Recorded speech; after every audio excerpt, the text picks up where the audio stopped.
All right. What is going on, everybody? Welcome back to another day of SaberSim's DFS office hours. Today is Friday, July 26th of 2024. Looking ahead here, we have a big 12-game MLB main slate later this evening. Should be a fun day of DFS. For those of you who are new here, welcome. My name is Andrew. I'm one of the coaches over here at SaberSim. This is a show where we go over how to use the SaberSim app, answer any and all DFS-related questions. Get your questions in one of three ways here. First off, send us an email, support@sabersim.com. Second, post it live in the YouTube chat. Third way, post it in the office hours channel in our Discord server. If you're not in our Discord and want to get access to that channel, there is a link in the description of this video. You also get access to our similar channels, individual sport channels, and you get access to the rest of the SaberSim team. So can't say enough good things about the Discord.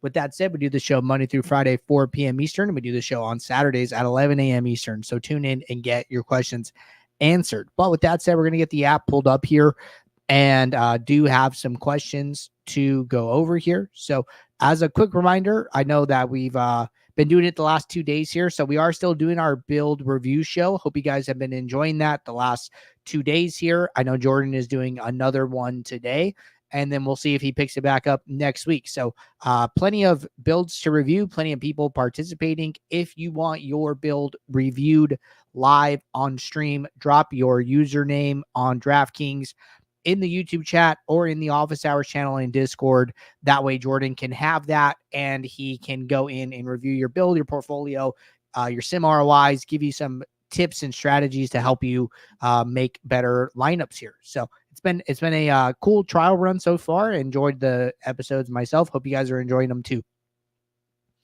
All right, couple questions here. We did have a question from Phantom that I'm going to circle back to. I am not ignoring it. Just need some quick clarification before I answer that one. So going to go to this first one from J. Sams Jr. Question says, how can we tell the potential K rates of a team from looking at their lineups? So probably the only thing you could do here, right? Like, let's say we want to go and look at Baltimore, and then I want to go to all batters.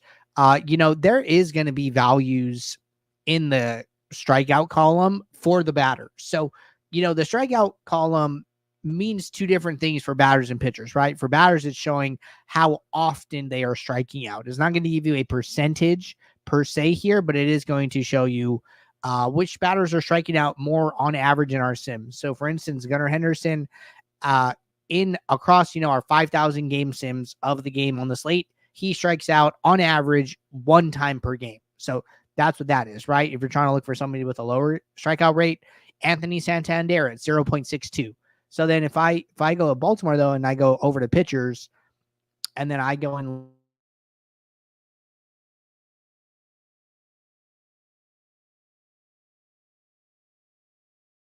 Grayson is showing 4.88 strikeouts. This is his strikeouts against the other team. So Grayson is striking out 4.88 batters on average of the Padres in our game sims. So that's how to read that information. But as far as like rates go, you're not going to find a percentage. You're always going to find this summary information here. All right, next question here from Miami.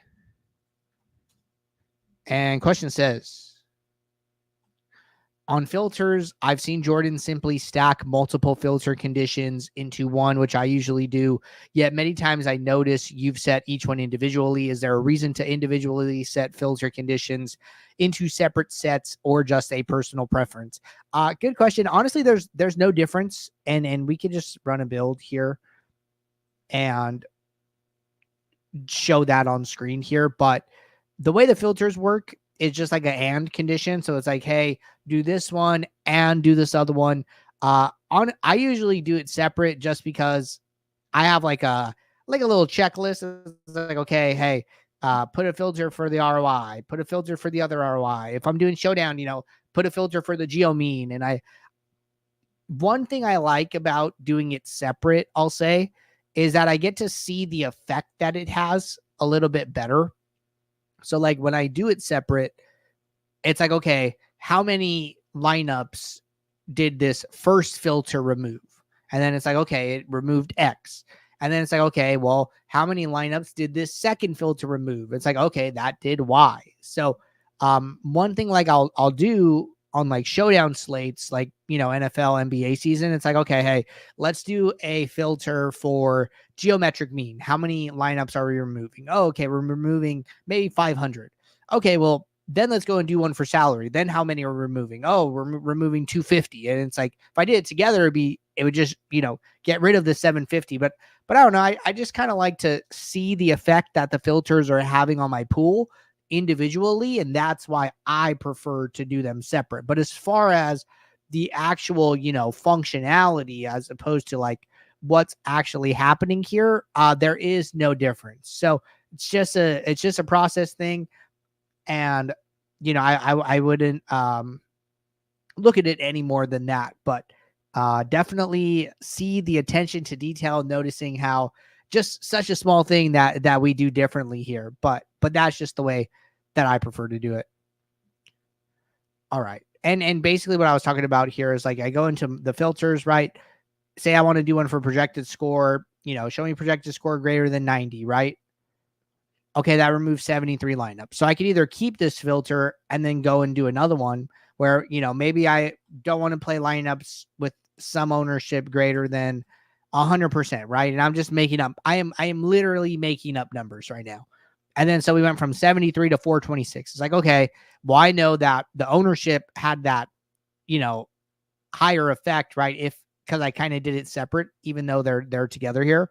But writing these in one or writing these broken out doesn't matter. So that's how that works.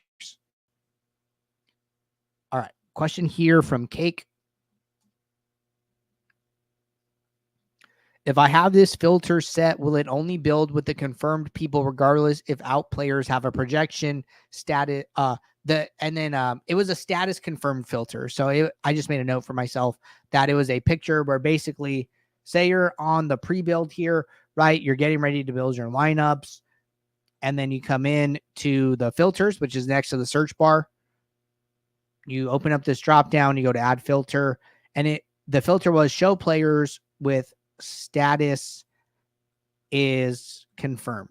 And what you'll see when you do this is that the builder is going to go into the player pool, and then it's going to say, okay, it's basically looking for a check mark in this box because the check mark means that the lineup is confirmed. This player is confirmed in the lineup, right? I don't love this. It's not a terrible idea, but it's not my favorite because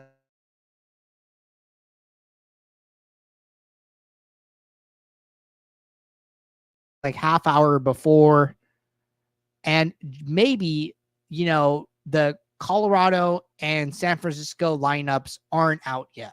Well, that basically means you are excluding this game. The pitchers in the game, the batters in the game, like no matter what, you are going to remove them because they do not have a check mark. So it's basically saying only include players in the player pool with a check mark. Anybody without a check mark, remove that player from the player pool. So not my favorite thing there. I understand how it could be helpful. Like maybe you're in a time crunch. Maybe you're not going to be around later for lock. It's a Friday night. I could see how it would be useful in that context there. But, just excluding people just to exclude them is like not my favorite thing to do. So just be cautious, but your understanding of how it works is indeed correct. All right. Let's build some lineups. No more questions here at the moment. So let's do a lineup demo here. And what I would do if I was building for tonight is first go and, well, I want to set up my contest sim, but I want to be time conscious. So let's just make 2 adjustments, 2 projections. Let's turn this filter off. We're not going to need that bad boy. And let's go to our settings. And, let's say we are playing let's say we're playing a 3 max tonight, right? We don't do a lot of 3 max build demos. 3 max, 1 to 10K entrance here. Going to drop down to my lineup rules. Only rule that I want to have on is the don't use batters against opposing pitchers rule. And that looks perfect. So I'm going to kick off my lineups. Just going to build 500 here. Don't need 5,000 for the sake of this demo. If you were building your lineups, I would build the max number of lineups, but just trying to save a little bit of time here on the show. So while those lineups build, I'm going to jump over to the contest tab, and I'm going to go and find a 3-max lineup or 3-max contest. So let's say we are playing, let's say we're playing the hot corner, right? This falls right within our build parameters, 1 to 10K entrance, and it is a 3-max. So what I'm going to do is I'm going to make this, I'm going to do the self-sim format here, where I'm going to create the contest sim twice. And then we'll talk about the difference between filtering together versus filtering separate here. So lineups are built. Got to go to my contest sim settings here. And just change the field lineup source for one of the contest sims here. So just going to name it slightly differently. I'm going to change the field lineups from low stakes 20 max to the actual build 2 here. And I'm going to click save. So now that these two are set up, I'm going to make sure they're both checked so they both run. And then I'm going to click run, right?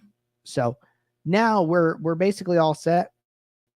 Just going to wait for those contest sims to finish here. I did not mean to sort by exposure. I mean by name. I meant to sort by exposure. All right. So just moving columns around a little bit so I can see everything I need to see. Boom. All right. So contest sim is finished. So see, the reason I like to do these two filters separately is I actually think this is like really cool. So if I say, show me ROI greater than 0 against the field, it trashes 344 lineups. I have 205 available. Now what I want to do is, okay, in the self sim, show me lineups with ROI greater than 0. And then we went from, I believe, 344 to 385.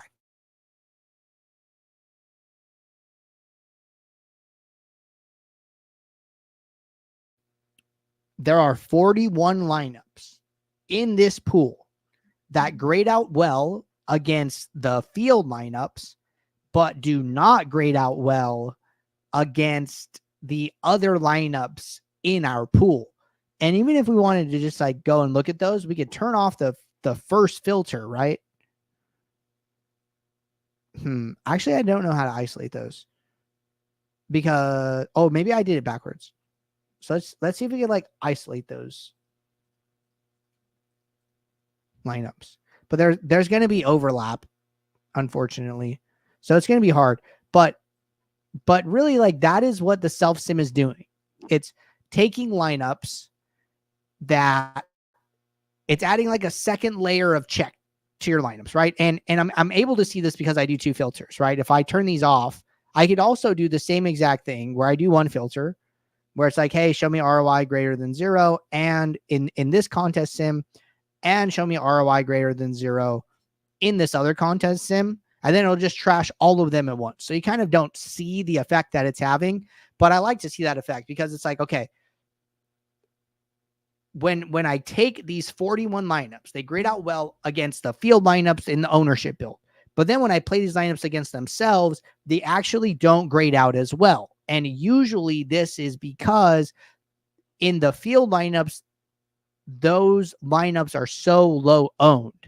But in our actual build, because SaberSim is, running the sim diversity and building this diverse pool, those lineups and those stacks actually end up coming up more in your stack exposures. So because there is more exposure to whatever team in question in your pool, then they end up grading out worse because maybe they were like 1% owned in the field, but now they're, 5% owned in your pool of lineups. And just that change from 1% to 5%,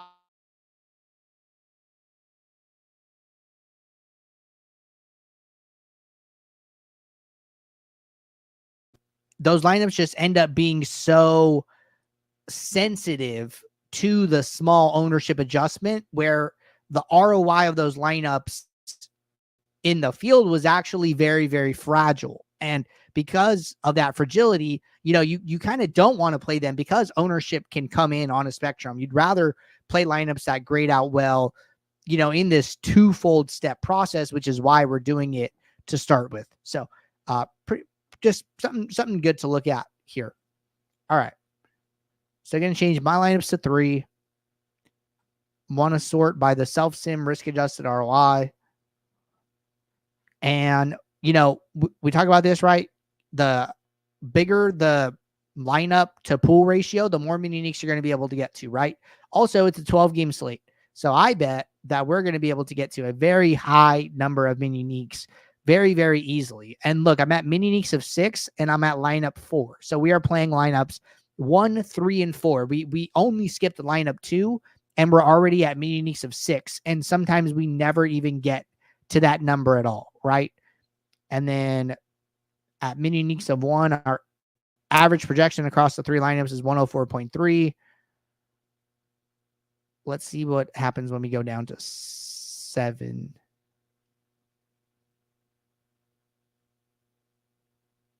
$104.1. Okay. So these lineups are like super diverse out of the gate, right? Like lineups 1, 3, and 4 share less than 3 players in all of the lineups. But let's say I want to go to mini uniques of 8.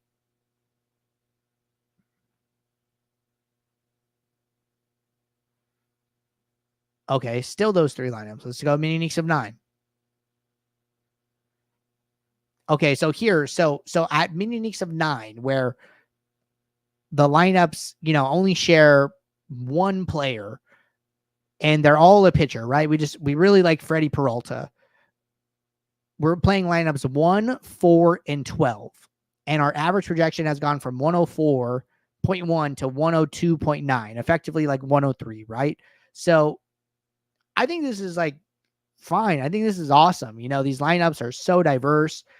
You're sharing 1 pitcher across, you know, 6 pitcher slots, and then you're playing every single batter is only being used 1 time. Like if you're playing 3 lineups on a 12-game slate, like think about how many players are in the player pool. So 24 teams, 9 batters per team, you know, 24 pitchers. It ends up being just a very large number of players in your player pool, and you're only playing 10 players per lineup, right? So think about it like this. You know, if even if every position in your lineups was unique, you're only playing 30 players out of a 240 person player pool, right? I mean, we're talking about effectively like 10 players per team with the pitcher times 24 because there's 12 games. So 240 players in the player pool that are all viable, and you're only playing 30, which is 1/8 of the player pool. You know, you're playing more players in the player pool on a 20 and 150 in your 20 and 150 max builds all the time. So if you're building for a 3 max, which we just chose to do a 3 max today, you know, I think that's like a fine approach. Even if you wanted to go at mini uniques of 10, like don't play any player more than once, right? And mind you, we only built 500 lineups, and we filtered these lineups down to 164. So out of 164 lineups, there are indeed at least 3 that share no players. And, you know, we have to go a little bit further down to find those lineups, but we're looking at lineup number 1, lineup number 31, lineup number 87, and all of them are positive sim ROI. Lowest is sim ROI of 12%. And, you know, if you were doing this on a bigger scale, if you were building the max number of lineups you could, 5,000, you know, even if you're playing 3 maxes, right? If you're playing 9 lineups, you need to build 9 lineups. I mean, you scale the pool here from 500 to 5,000. That's like 10x. Well, then, you know, you would still have plenty of lineups available to you, even if you're playing 3 times the amount of lineups, playing 3 maxes. So that's what I'm saying, where it's like, you know, if you scale this and your sim diversity